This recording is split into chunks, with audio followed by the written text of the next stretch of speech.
Jesal opticals, opposite TB hospital, Karivelippady, Kochi.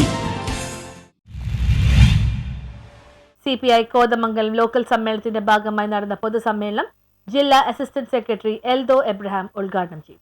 നവകേരള സൃഷ്ടിക്കായി LDF നേതൃത്വത്തിലുള്ള സർക്കാരുകൾ സംസ്ഥാനത്ത് നടപ്പാക്കിയ വികസന പ്രവർത്തനങ്ങളാണ് കേരളത്തെ നമ്പർ 1 ആക്കിയതെന്ന് CPI ജില്ലാ അസിസ്റ്റന്റ് സെക്രട്ടറി എൽദോ എബ്രഹാം പറഞ്ഞു. CPI കോതമംഗലം ലോക്കൽ സമ്മേളനത്തിന്റെ ഭാഗമായി നടത്തിയ പൊതുസമ്മേളനം ഉദ്ഘാടനം ചെയ്യുകയായിരുന്നു അദ്ദേഹം. CK ജോർജ് അധ്യക്ഷത വഹിച്ചു. CPI സംസ്ഥാന കൗൺസിൽ അംഗം PK രാജേഷ്, ജില്ലാ അസിസ്റ്റന്റ് സെക്രട്ടറി ശാന്തമ്മ പയസ്, മണ്ഡലം സെക്രട്ടറി PT ബെന്നി, ജില്ലാ കൗൺസിൽ അംഗം MS ജോർജ്, മണ്ഡലം assistant secretary TC Joy, secretariat അംഗങ്ങളായ MK Ramachandran, PM Sivan, KS Jyothikumar, P Anas, local secretary advocate Martin Sunny, assistant local secretary Prashanth Naikkara, മണ്ഡലം കമ്മിറ്റി അംഗങ്ങളായ GK Nair, CS Siddique, KJ Shibu, NU Nasar എന്നിവർ പ്രസംഗിച്ചു. സമ്മേളനത്തിന് മുന്നോടിയായി നഗരത്തിൽ പ്രകടനം നടത്തി. ലോക്കൽ കമ്മിറ്റി അംഗങ്ങളായ K Sainuddin, KA Gopalan, Sijo Varghese, Nithin Kurian, KA Mani, Deepu Krishnan എന്നിവർ പ്രകടനത്തിന് നേതൃത്വം നൽകി. CPI മണ്ഡലം കമ്മിറ്റി ഓഫീസിന് മുന്നിൽ നിന്ന് ആരംഭിച്ച പ്രകടനം സബ്സ്റ്റേഷൻ ജംഗ്ഷനിൽ സമാപിച്ചു. News bureau, Kothamangalam.